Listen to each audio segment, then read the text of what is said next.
Welcome back. मैं अमर कुमार कुशवाहा एक के सर मैथमेटिक्स में। आज सवाल नंबर 4 है। ध्यान देंगे बच्चे। निम्नलिखित बटन भारत के उच्चतर माध्यमिक स्कूलों में राज्यों के अनुसार शिक्षक विद्यार्थी अनुपात को दर्शाता है। इन आंकड़ों के बहुलक और माध्य ज्ञात कीजिए। दोनों मापकों की व्याख्या कीजिए। तो ध्यान देंगे बच्चे, जो प्रति शिक्षक विद्यार्थियों की संख्या दिया हुआ है और जो राज्य और संघीय क्षेत्रों की संख्या दिया हुआ है, तो हमको बहुलक और माध्यक ज्ञात करना है। तो बच्चे हमको मालूम है कि जो प्रति शिक्षक विद्यार्थियों की संख्या है उसी को वर्ग अंतराल कहते हैं, और राज्य संघीय क्षेत्रों की संख्या जो दिया है उसी को क्या कहते हैं? बारंबारता कहते हैं। क्या कहते हैं? बारंबारता। तो बहुलक ज्ञात करने के लिए हमको फार्मूला मालूम होना चाहिए, क्या क्या आवश्यकताएं पड़ती है। तो बहुलक में क्या क्या आवश्यकता पड़ता है? यल की आवश्यकता पड़ती है, F1 की आवश्यकता पड़ती है, F0 की आवश्यकता पड़ती है, F2 की आवश्यकता पड़ती है और साथ ही H की आवश्यकता पड़ती है। साथ में माध्य ज्ञात करने के लिए हमको 3 मेथड हमको मालूम है। तीनों में से कोई भी मेथड यदि अप्लाई करें तो हम सॉल्व कर सकते हैं, लेकिन यहां पर हम इसे जो दिया हुआ है माध्य ज्ञात करने के लिए कल्पित माध्य का प्रयोग कर रहे हैं। तो कल्पित माध्य में किसका किसका यूज यहां पर होगा? तो किसका यूज होगा? सिग्मा एफ आई की आवश्यकता पड़ेगी, सिग्मा एफ आई डी आई की आवश्यकता पड़ेगी, साथ ही किसकी आवश्यकता पड़ेगा? यच की आवश्यकता पड़ेगा। तो ए की आवश्यकता पड़ेगा, यच की आवश्यकता इसमें नहीं पड़ेगा, पग विचलन नियम में पड़ेगा। क्यों? ठीक है। तो सिग्मा एफ आई डी आई ज्ञात करने के लिए हमको तो यह तो ज्ञात हो जाएगा सिग्मा एफ आई, तो एक्स आई और डी आई ज्ञात करेगा है, तो हम सिस्टम से हम करेंगे। पहले चार्ट पूरा हम समझा दें, जो भी है उसको फिल कर दें, भर दें कैसे क्या होगा, उसके बाद हम जाके नीचे हम बहुलक और माध्यम बताएंगे। तो सबसे पहले यदि हमको बहुलक ज्ञात करना है तो बहुलक में तुम लोग का यही कंसेप्ट सबसे इंपॉर्टेंट है कि जो बारंबारता दिया है उसमें जो सबसे ज्यादा है उसी को क्या मानेंगे? F1 मानेंगे। क्या मानेंगे? F1 मानेंगे। बारंबारता में जो सबसे ज्यादा होगा उसको क्या मानेंगे? F1, और F1 के ऊपर F0 और नीचे F2। इसके पिछले वीडियो में भी हम समझा के बता चुके हैं, तो ध्यान होना चाहिए। यदि डाउट है तो वो वीडियो में देख सकते हैं बच्चे, कैसे इसको मानेंगे।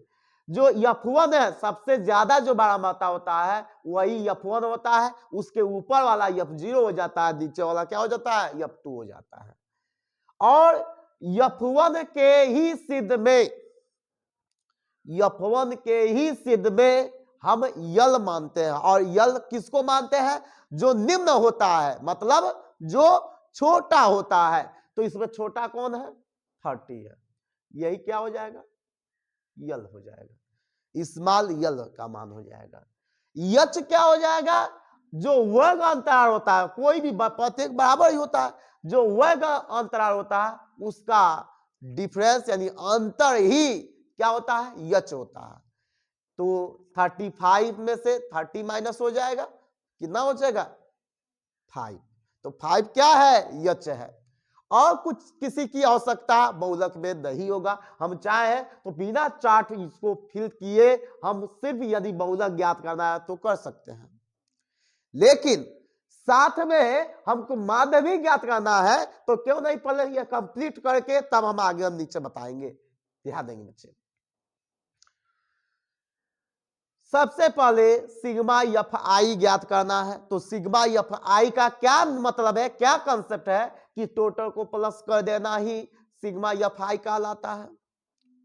तो प्लस कर दे तो 8 3 कितना हो जाएगा? 11, 11, 9, 20, 20 और 10, 30, 30 और 3, 33 और 2, 35।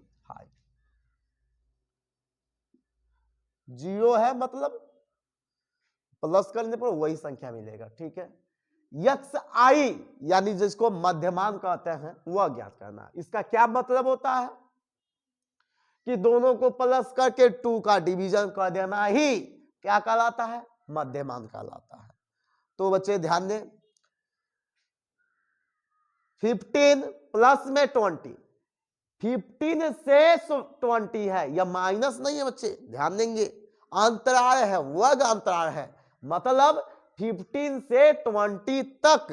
तो यानी दोनों का मध्यमान क्या कहता है कि जो वर्ग अंतराल होता है दोनों को आपस में प्लस करके 2 से डिवीजन कर देना ही यक्स आई होता है, मध्यमान होता है। 15 प्लस में 20 कितना हो जाएगा, 35 का 2 में डिवीजन करना पड़ेगा। 35 बाई में 2 इक्वल टू 17.5। कोई दिक्कत नहीं होना चाहिए, कोई दिक्कत नहीं होना चाहिए। फिर से 20 प्लस में 25, 45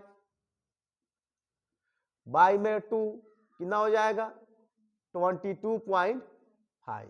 फिर से कितना हो जाएगा, 55 बाई में, वैसे क्रम से हम करते जाएंगे, कितना हो जाएगा 27.5। फिर से 65 बाई 2 दिस इक्वल टू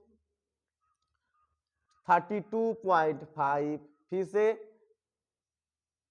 10 का डिफरेंस है ना, 75 बाई में 2 दिस इक्वल टू 37.5। फिर से 85 बाई में 2 दिस इक्वल टू 42.5। फिर से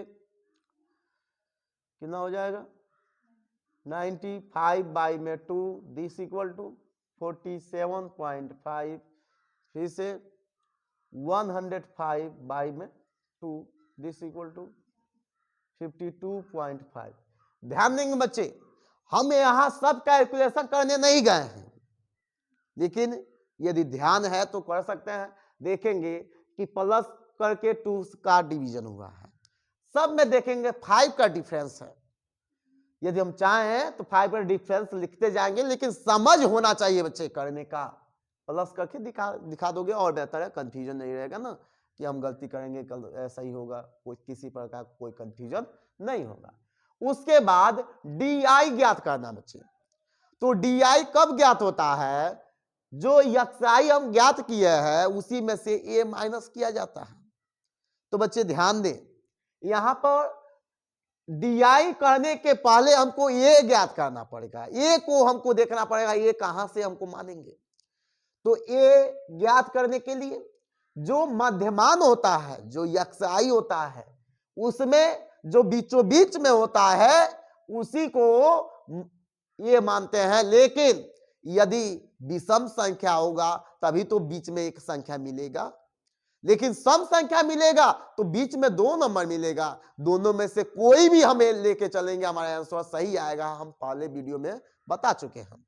तो ध्यान देंगे बच्चे, 1 2 3 4 5 6 7 8, यानी 3 इधर है 3 इधर है, यानी बीच में यह 2 नंबर है। 32.5 37.5, या दोनों में से कोई भी ये मान ले, हमारे आंसर सही आने वाला है, हमारे आंसर सही आएगा। तो हम क्या मान लेते हैं, 32.5 को दिस इज क्या मान लेते हैं, ये मान लेते हैं। क्या मान लेते हैं, ए। किसको, 32.5 को क्या मान लेते हैं, ए। तो ए हमको ज्ञात हो गया बच्चे, तो डी आई तो ज्ञात हो जाएगा अपने आप। क्या ना सिस्टम है, एक्स आई में से ए माइनस करना, 17.5 में से, मतलब इसी में से एक्स आई में से ए माइनस मतलब 32.5 दिस इक्वल टू कितना हो जाएगा, जो हो जाएगा हम लिख लेंगे, यानी 5 में से 5 0, 7 में से 2। ध्यान देंगे बच्चे, इसमें से यह ज्ञात करना है, यानी हमारा साइन माइनस आएगा, पहले हमको समझ होना चाहिए। तो 0 और 12 में से 7 जाएगा, कितना हो जाएगा 5, और फिर से एक कैरी दिया है 2 में से 1, यानी कितना बचेगा 15। पॉइंट 0 होगा लिखने की आवश्यकता नहीं है, पॉइंट 0 होगा लिखने की आवश्यकता नहीं है। और साइन माइनस होगा तो माइनस तो हम लिखेंगे ही, ध्यान दें बच्चे। वैसे ही हम चाहे तो हम डायरेक्ट हम कर सकते हैं कम टाइम में, लेकिन करके बता रहे हैं। 22.5 माइनस में 32.5 दिस इक्वल टू, इसमें से घटाना है, इसी में से यह घटाना है, तो कितना हो जाएगा 10 हो जाएगा, चूंकि साइन माइनस हो जाएगा। फिर से वैसे ही करेंगे, 27.5 में से 32.5 माइनस कर देंगे, कितना मिलेगा 0। फिर से 12 में से 7 गया 5 होगा ना, और किस में होगा माइनस में। फिर से यह तो सेम टू सेम है तो 0 हो जाएगा। ऐसा सवाल हम बता चुके हैं बच्चे, तो टेंशन लेने की आवश्यकता नहीं है, सिस्टम से हम करेंगे तो हमारा सभी आंसर आएगा। 35 माइनस 32.5 दिस इक्वल टू कितना हो जाएगा 5। फिर से 42.5, यह ऐसा है ना बच्चे, यह चाहे माध्य हो गया, बहुलक हो गया, माध्य, यह सिस्टमेटिक होता है, करने में मजा आता है, लेकिन बशर्ते जो किया जाता है पहले वाला स्टेप वो सही होना चाहिए। बाकी तो देखोगे कितना आसान है, एक हम किए हैं तो बाकी सब अपने आप आ जा रहा है।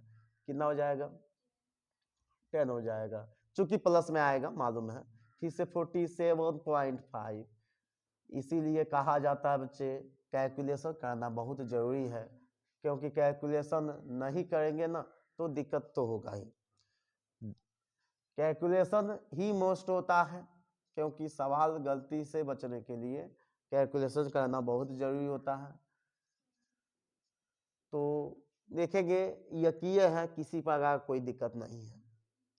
उसके बाद एफआई डीआई ज्ञात करता है। डीआई हमको मालूम है, और इसी को बच्चे एफआई कहते हैं।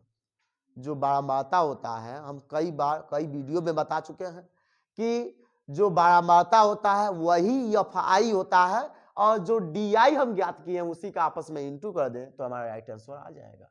एफआई डीआई दिया है ना, तो इंटू के रूप में है, तो एफआई का मतलब 3 और डीआई का मतलब -15, कितना हो जाएगा -45। 3 का इंटू कर देंगे -15 में ना, 8 का 10 में इंटू करेंगे कितना हो जाएगा -80। फिर से 9 का इंटू कर देंगे 5 में 45, चूंकि साइन माइनस होगा सब में यह। फिर से 0 का इंटू कर देंगे 0। फिर से 3 का 5 में 15। फिर से 0 का 10 में, फिर से 0 का 15 में, फिर से 2 का 20 में 40। ध्यान दें बच्चे, प्लस में देखेंगे, प्लस में तो 15 और कितना दिया है 40, कितना हो जाएगा 55। किसमें है प्लस में है। फिर से माइनस में हम देखेंगे तो 5 5 10 का 0 और 4 4 8 और 8 8 16, कितना हो जाएगा 17। चूंकि यह माइनस में है या प्लस में है, तो साइन तो उसी का रहेगा ना, और साइन भी माइनस रहेगा, और उसी में से घटाना भी है। तो यह 5 हो गया, और फिर से 6 में से 1 गया 5 गया 1, और फिर से 1 दिस इक्वल टू राइट हमारा हो गया ना माइनस में 150। किसका मान है सिग्मा एफआई डीआई का मान है, और यह किसका मान है सिग्मा एफआई का मान है 35। साथ में हमको जो भी मान दिया है किसके लिए बहुलक के लिए वो बता दिए हैं।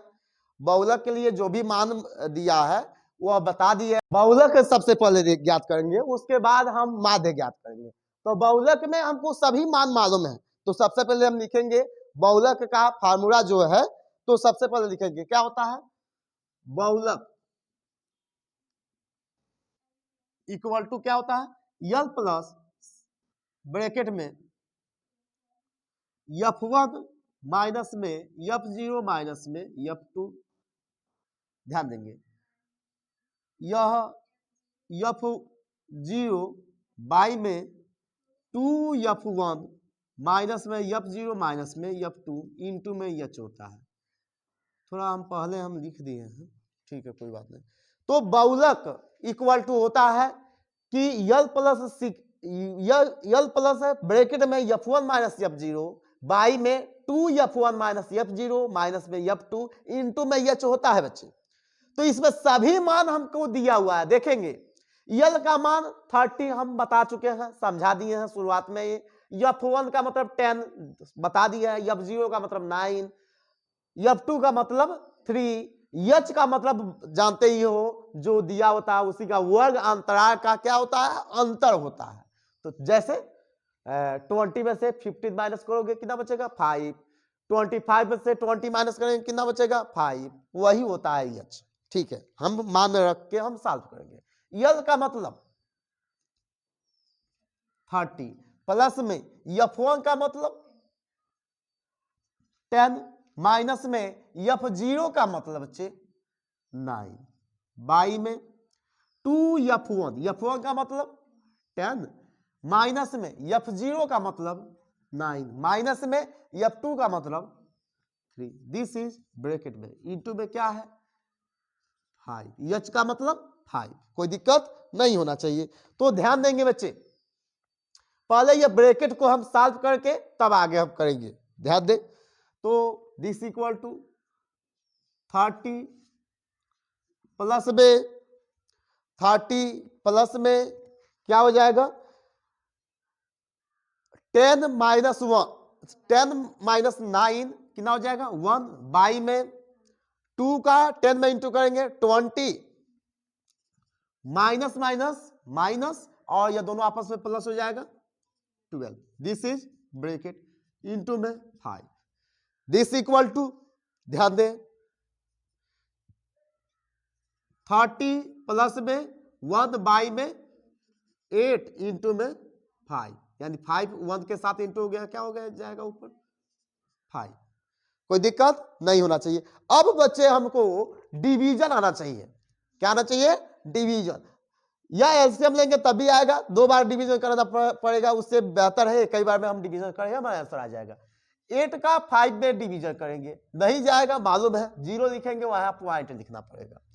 अब बताएंगे 8 के टेबल से 50 कितना बार में जाएगा 48 आता है 6 बार में, 48 माइनस करेंगे 2 0, अब कितना बार जाएगा 2 बार में जाएगा, यानी 0.62 हो जाएगा। डिवीजन कर दे पर 0.62, यानी डायरेक्ट हमको आंसर दिखाई दे रहा है, हम लिख सकते हैं दिस इक्वल टू, ध्यान दे बच्चे, दिस इक्वल टू 30 प्लस में इसका डिवीजन किए हैं तो ऊपर हम दिखा रहे हैं कितना है 0.62, this equal to right answer कितना हो जाएगा 30.62, दिस इज क्या है बहुलक है, दिस इज राइट आंसर। तो यह बहुलक सभी बच्चों को समझ में आया होगा कि बहुलक क्या है। इसी के बगल में हम बच्चे ध्यान देंगे, इसी के बगल में हम क्या बता दे रहे हैं, माध्य बता दे रहे हैं। बहुलक का आंसर इतना है, जगह नहीं है बच्चे इसीलिए लिखे हैं, कोई दिक्कत नहीं है। अब लिखेंगे क्या माध्य, मतलब यक्स बार इक्वल टू क्या होता है फार्मूला माध्य का, A plus sigma F I D I by में सिग्मा एफ आई, बस यही होता है। दिस इक्वल टू ए का मतलब 32.5 देखेंगे 32.5 प्लस में सिग्मा एफ आई डी आई का मतलब ज्ञात किए हैं कितना माइनस में 150 बाई में सिग्मा एफ आई का मतलब 35। 35 से यह कटेगा, काट देंगे, ध्यान देंगे, 5 से कट जाएगा, दिस इज 7 बार में, 5 से कट जाएगा, दिस इज 7 बार में, और 5 से यह कट जाएगा, दिस इज 2 बार में, और कैरी बचेगा कितना, 1 3 बार में, 23 बार में कटेगा। चूंकि माइनस प्लस होने के वजह का क्या हो जाएगा, माइनस, यानी दिस इक्वल टू 32.5 माइनस में 23 बाई में 7। ओके, अब 7 का 23 में डिवीजन करके इसमें से घटा दे, हमारा राइट आंसर आ जाएगा। तो ध्यान दे बच्चे, 23 में 7 का डिवीजन करेंगे, 3 बार में जाएगा, मालूम है, 21 आ जाएगा, 2 मिलेगा, 0 मिलेगा, फिर से कितना बार में, पॉइंट लगा के 2 बार में, 3.2 हो जाएगा, कितना हो जाएगा, 32.5 माइनस में 3.2 घटा दे, 32.5 में से 3.2 घटा दे तो 3 मिलेगा, पॉइंट होगा, यहां पर एक कैरी जाएगा, कितना हो जाएगा, 12 में से 3 घटाएंगे, 9 और 2, 29.3, 29.3 क्या है बच्चे, यक्स बार है, यानी क्या है, माध्य है, यानी दिस इज राइट आंसर। तो आई होप यह सवाल सभी बच्चों को बेहतर तरीके से समझ में आया होगा। तो सभी बच्चों को हम बता रहे हैं बहुलक और माध्य, बहुलक और माध्य, और एक और है जिसका नाम है माध्यिका। यह तीनों बोर्ड एग्जाम के लिए मोस्ट इंपोर्टेंट है। तो सभी बच्चों को बताना चाहेंगे, अभी से बच्चे, अभी टाइम नहीं है बोर्ड एग्जाम, 24 फरवरी से तुम लोगों का बोर्ड एग्जाम है, तो अभी से सिर्फ 5 वीक है, 5 सप्ताह और टाइम शेष बचा है। तो अभी भी टाइम है, यदि तैयारी नहीं है तो तैयारी करें बच्चे, थोड़ा बहुत दिक्कत हो रहा है उसको दिक्कत का सामना करें, अधिक से अधिक टाइम घर पर बैठे पढ़ाई करें, और ध्यान पूर्वक बैठकर पढ़ाई करें। यह नहीं है पढ़ाई कर रहे हैं ध्यान कहीं और हो तो भी पढ़ाई करने का मतलब नहीं बनता है। पढ़ाई करने का मतलब एकाग्र मन होना चाहिए, जो पढ़े वो हमारे माइंड में रिपीट होना चाहिए, समझ होना चाहिए कि हम क्या लाइन उच्चारण कर रहे हैं, नहीं तो बोलते जाए पढ़ते जाए कुछ समझ में ना आवे क्या पढ़ रहे हैं। और ऐसा नहीं है कि पढ़ाई करेंगे एक ही बार में तैयार हो जाएगा, ये बच्चे भूलता है, यदि भूले नहीं तो सभी बच्चे पूरा में पूरा सही करके आएंगे बोर्ड एग्जाम में। तो वही बच्चे टॉपर कहलाता है जो बार बार मेहनत करता है। भूलेगा वो भूलना मन माइंड का प्रवृत्ति है, क्योंकि ये कई बार में याद हो जाता, सभी बच्चे नहीं याद कर लेते। तो वही चीज जो बच्चा दिक्कतें सहता है, बार बार अभ्यास करता है, बार बार प्रैक्टिस करता है, बार बार लिख कर सीखता है, वही बच्चों का एग्जाम टाइम में बेहतर काफी लिख पाते हैं। उस टाइम वह गलती नहीं होता है जो गलती अभी बच्चों को अनुभव होता है। घर पर पढ़ते होंगे बच्चे तो तुम लोगों को ध्यान इतना जरूर होगा कि हम पढ़ाई करते हैं घर पर तो किस टाइम क्या करते हैं। हमको अपने से ज्यादा दूसरा कोई हमारे विषय में नहीं जानता है। हम स्वतः अपना अनुमान लगा सकते हैं कि हमारा कितना सही है, क्या गलत है। तो हमको दूसरा आदमी बताने की आवश्यकता नहीं है। मेरा काम सिर्फ है तुम लोगों का मोटिवेट करना, समझाना, बताना, लेकिन तुम लोगों का काम है कि बैठकर मेहनत करना, उस चीज को सोचना, समझना और घर पर उस अनुरूप अपने आप का आकलन करके जैसा चाहिए वैसा हमको मेहनत करने के लिए उतना टाइम देना पड़ेगा। और टाइम दे, पढ़ाई के टाइम जो भी टाइम हम दे तो उस टाइम में वही चीज, वही सब्जेक्ट के बारे में सोचे। यह नहीं है कि हम मैथ लगा रहे हैं, सोच रहे हैं हिंदी नहीं तैयार है, इंग्लिश नहीं तैयार है। नहीं बच्चे, यदि हिंदी नहीं तैयार है, इंग्लिश नहीं तैयार है, तो उसका भी टाइम टेबल सेट करो, मैथ का भी टाइम टेबल सेट करो, अदर भी सब्जेक्ट का टाइम टेबल सेट करो और उसके अनुरूप पढ़ाई करोगे तब जाकर तैयारी हो पाएगा। नहीं तो पढ़ाई करने बैठ गए और जो सब्जेक्ट लेके बैठे हो वह तो बैठे हो लेकर, लेकिन सोच रहे हो अदर सब्जेक्ट के बारे में, तब भी वह पढ़ाई में उतना लाभ नहीं मिलेगा। सबका टाइम टेबल एक बता दो कि यह टाइम में यह सब्जेक्ट पढ़ाई करना है, यह टाइम में यह सब्जेक्ट पढ़ाई करना है, और बोर्ड एग्जाम के अनुरूप जो इंपॉर्टेंट है वैसा पढ़ाई करने का प्रयास करोगे तो निश्चित ही समझ में आएगा। तो आई होप सभी बच्चों को बात समझ में आया होगा। तो मेहनत करें बच्चे, ठीक है, ओके।